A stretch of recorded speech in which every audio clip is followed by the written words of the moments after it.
¿Tantas personas con epilepsia hay? Sí, bastantes. Y es muy interesante porque cuando uno habla de epilepsia, la gente cree que epilepsia son convulsiones. 70% de la gente con epilepsia no tiene convulsiones. 70% de la gente con epilepsia no tiene convulsiones. Vamos al paso. Primer concepto. Segundo concepto. Cuando uno habla de epilepsia, cree que es una enfermedad de los chicos. Desde el 2005 se sabe que en la epilepsia hay dos momentos que es más frecuente su comienzo. Primer año de vida y después de los 60. Si vos comparás estos dos picos, es 6-1 más frecuente que empiece después de los 60 que en el primer año de vida. Por ende, la epilepsia es mucho más frecuente después de los 60 años. Qué notable eso. Es que me llama mucho la atención que después de los 60 años aumenta la cantidad de personas con epilepsia. Y en Estados Unidos, de acuerdo al subdiagnóstico, es 10-1. Porque alguien que tiene 70 años, las crisis 65, las crisis epilépticas más frecuentes te dan confusión mental. Entonces yo tengo 70 años, 75, voy a una emergencia, estoy confuso y creen que tengo un deterioro cognitivo, que tengo una demencia. Y probablemente tenga un cuadro epiléptico, es mucho más frecuente. Es buenísimo lo que decís, o sea, persona de 70 años que dice, bueno, va porque está confuso, y vos decís, bueno, tuvo un accidente cerebrovascular o tuvo una demencia, y no, es una epilepsia. Sí, porque además la confusión, me olvidé de aclararlo, dura horas, días o semanas. No es alguien que está confuso, puede estar confuso digamos, por momentos, pero habitualmente está confuso días o semanas. Entonces, por eso se confunde el diagnóstico. Pero repetís el mail, por favor, para consultas para el doctor Alfredo Thompson. Es muy fuerte lo que está diciendo. La verdad que es totalmente revelador, ¿no? Cosas que escuchamos por primera vez. medicodefamilia@canal9.com.ar, ahí pueden enviar sus consultas. Lo que quiero aclararte es que todo lo que yo digo es lo que dice la Liga Internacional de Lucha contra la Epilepsia, que es el órgano oficial en el mundo de la epilepsia. Y hay un capítulo argentino de la Liga donde la gente puede consultar, puede googlear y puede tomar... Volvamos al tema que me decías. Sí. Yo tengo una confusión que me dura días u horas o semanas. Mirá vos. Y vas a una emergencia de un hospital importante y lo último que van a pensar, esto es lo que ocurre en Europa o en Estados Unidos, es que tenés un cuadro epiléptico. Entonces te van a hacer una imagen del cerebro, un análisis de sangre, punción lumbar y después por ahí alguien piensa con epilepsia. ¿Y qué es la epilepsia en sí? La epilepsia es un cortocircuito que tenemos en el cerebro que no se sabe la causa en la mayoría de los casos. Yo puedo tener una alteración estructural en el cerebro que me da crisis. Y un comentario práctico. Yo tengo una lesión porque tuve un traumatismo de cráneo hace años, tuve una infección o tengo un tumor, me da el mismo tipo de crisis que si yo no tuviera nada en el cerebro. O sea que no es que yo tenga una crisis diferente si tengo una alteración estructural. La mayoría de las personas con epilepsia, por suerte, no tienen alteración estructural. Segundo, esto quiere decir que tenés un cerebro normal. En la resonancia, porque uno inmediatamente que hace el diagnóstico hace una resonancia para saber si la persona tiene causa o no tiene causa de epilepsia. Porque varía el tiempo de tratamiento, las dosis de los tratamientos son diferentes. Ahora, 70% de la gente con epilepsia hace la vida normal. Y eso es una cuestión cultural. Cuando Julio César tenía crisis epilépticas era un regalo de los dioses. Cuando los demás tenían era un castigo de los dioses. Entonces la epilepsia quedó en la cuestión social como algo oculto, como era la lepra. Napoleón tenía epilepsia, Alejandro Magno tenía epilepsia, Dostoyevsky describía al hermano que cuanto mejor escribía es cuando tenía esas crisis. Algo para que muchas personas nos comprendamos mejor es, yo puedo tener una convulsión, puedo tener una ausencia o puedo tener una confusión. Totalmente, bueno, te agradezco la pregunta. 70% no tienen convulsiones. Y las crisis más frecuentes es que me desconecto, que nosotros estamos acá, todo el mundo sabe dónde está. Sin carme al piso, con los ojos abiertos, la epilepsia me desconecta del medio. Entonces permanezco con los ojos abiertos, pero estoy desconectado. Si vos me hablás, no sé lo que me decís. Qué bárbaro. Me hablabas de Julio César y de la estigmatización que tiene la epilepsia. Sí, y no solamente en Latinoamérica. Hoy en día, lo que yo voy a decir son datos de la Organización Mundial de la Salud, que en el año 97 hizo una campaña mundial que se llamó Sacar las epilepsias de las sombras, con la Liga Internacional y eligió 4 países testigos: Argentina, Senegal, Zimbabue y China, para obtener estos datos. Y los primeros datos en China es que el 75% de la gente con epilepsia tomaba medicación irregularmente.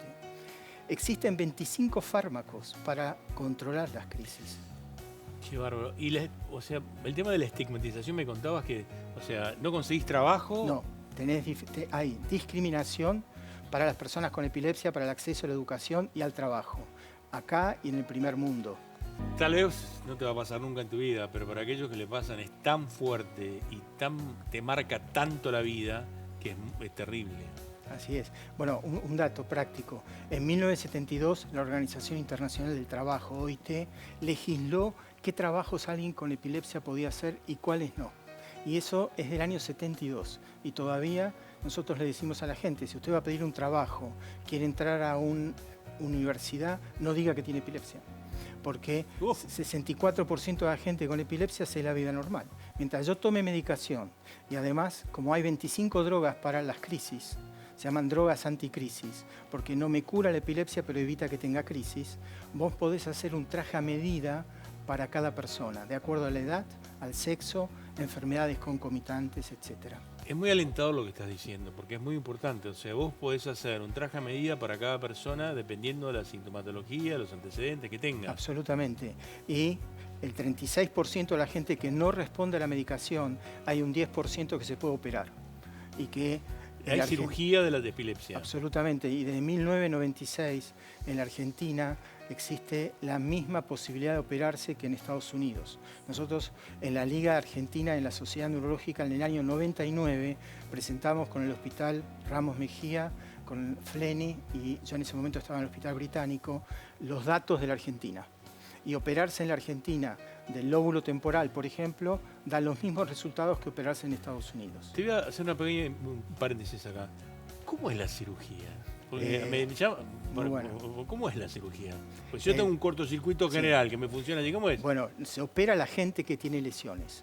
Como yo te dije, la mayoría de las personas con epilepsia no tienen lesión, pero hay un grupo que tiene lesión y que por ahí no responden al tratamiento. Primero, lo mejor para la epilepsia es el tratamiento farmacológico. Si no respondo al tratamiento al año que vos me tratás, tenés que ver si yo tengo una lesión. Si tengo una lesión, me haces un estudio que me internás y me videás las crisis, me filmás las crisis. Entonces vos demostrás que la crisis empieza en el lugar que yo tengo la lesión y me removés esa zona del cerebro adecuadamente. Yo no opero, lógico, pero los neurocirujanos que tenemos en la Argentina están entrenados para eso. Y la gente queda entera. El problema de las cirugías es que no tenga un déficit de la memoria o del lenguaje, y eso se estudia antes de la cirugía. Alfredo Thompson, médico neurólogo, especialista en epilepsia. Yo te voy a ver a vos, ¿no? Y digo, mira, me hace diagnóstico de epilepsia. Voy con una angustia. Sí, totalmente. Tremendo. Totalmente, porque además, a tal punto, lo que vos decís es muy importante, que en el 2014 la Liga Internacional modificó la definición de epilepsia. Una crisis con un electro anormal ya es epilepsia.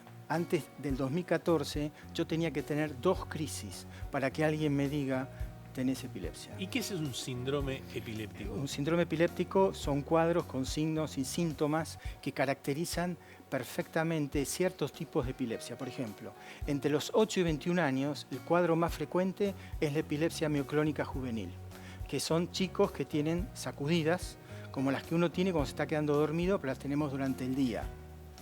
Ahí, vos te quedás dormido, te estás quedando dormido y de golpe... Eso es normal. Eso es normal. Eso es normal, pero si tengo eso durante el día, probablemente sea una mioclonía. Y si no me medicas, en algún momento tengo una convulsión. Quédate tranquilo, si antes de dormirte te das una patadita, nada. Eso es normal, no pasa nada. Nada. 2 cosas me quedaron acá, Alfredo. Una, que no quieren decirlo, y otra, el miedo a tener la convulsión. Sí, es lo que vos decías antes, lo que me angustia el tratamiento. Ahora te voy a dar otro dato. La mitad de las personas con epilepsia tienen un trastorno del ánimo por la enfermedad antes que vos me trates. Y la mitad de las personas con epilepsia tienen trastornos cognitivos antes de que me trates. O sea, lo del ánimo, lo más frecuente es la depresión. Entonces, vos me decís que yo tengo epilepsia.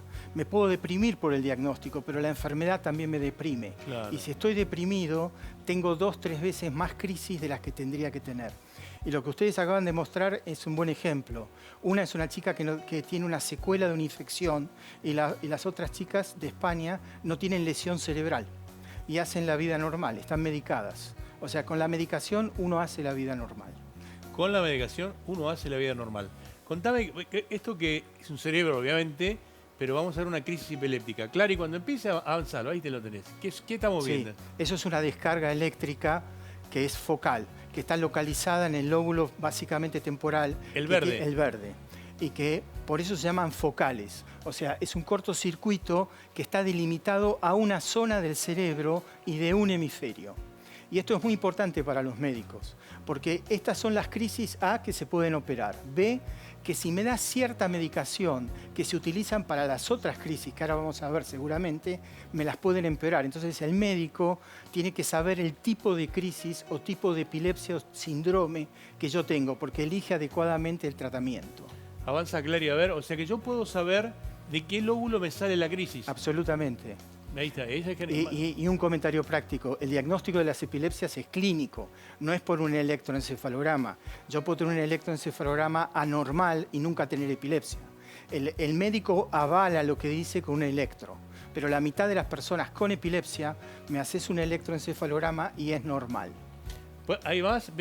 Esto es una descarga generalizada. Como ustedes ven, hay un cortocircuito o se prende todo el cerebro de ambos hemisferios. Esta es una crisis generalizada. Son más frecuentes en chicos, tienen cierta carga genética y tienen 4 o 5 drogas que la controlan. En cambio, las focales tienen 18 drogas que la controlan. Las focales me podés operar si no respondo a la medicación. Las generalizadas no son quirúrgicas. Te voy a hacer 2 preguntas que ahora...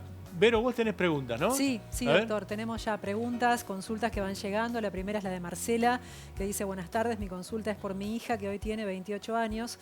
Nació con síndrome de Down. A los 8 meses comenzó con convulsiones mioclónicas. Se diagnosticó síndrome de West. No habla ni controla esfínteres. Su discapacidad fue incrementada. Pregunta si es por esto.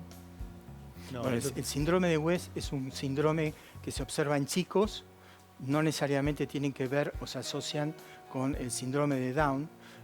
Le hago un comentario: 8 o 10% de los chicos con Down tienen crisis epilépticas. Punto y aparte. El síndrome de West es una alteración que tienen los chicos que da retraso madurativo y crisis epilépticas. La epilepsia no da retraso madurativo. Esto es un cuadro, es una enfermedad que se ve en chicos que da retraso madurativo además de epilepsia y que no es fácil tratarlo. Marcela, espero que te hayamos podido responder la pregunta. Importante, vos dijiste, la epilepsia no da retraso madurativo. No. Hay que tenerlo claro. Vamos, ¿tenés otra más? Sí, claro, por supuesto. La próxima consulta es la de Sandra, que pregunta si los tics son una variante de epilepsia. No, no tiene nada que ver. Pero como dijimos antes con el doctor, cuando todos nos estamos durmiendo, una vez por semana, una vez por mes, una vez por año, tenemos un sobresalto, una sacudida, una patada. Por ahí la persona que duerme con nosotros dice: me estás pateando. Eso es normal. Pero si yo tengo eso durante el día, eso es una crisis epiléptica, probablemente. No tiene nada que ver con los tics. Los tics son movimientos anormales que tienen otra causa, otro tratamiento, pero no tienen nada que ver con la epilepsia.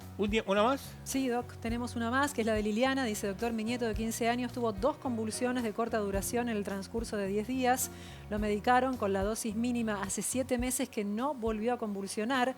Pregunta qué posibilidades existen que se repitan estos episodios ante hechos desafortunados. Estrés, tensión. Muchas gracias, dice, me acompañan todas las tardes. Es compleja la respuesta, porque hay que ver si, además de convulsiones, no tiene otro tipo de crisis. Porque la mayoría de las personas con epilepsia no tienen convulsiones. Hay cuadros o síndromes, como hablamos con el doctor, que uno sabe que son edad dependiente. O sea, a cierta edad los chicos dejan de tener crisis, habitualmente a los 16 años. Hay que ver el tipo de epilepsia que tiene. Alfredo, ¿podemos abusar con una más de tu gentileza? Sí. Una más, un lujo, vamos. Sofía nos escribe desde Chaco y pregunta qué hacer ante una convulsión. Fantástica la pregunta, porque lo primero que hay que hacer es nada. Hay que tratar de que yo no me golpee.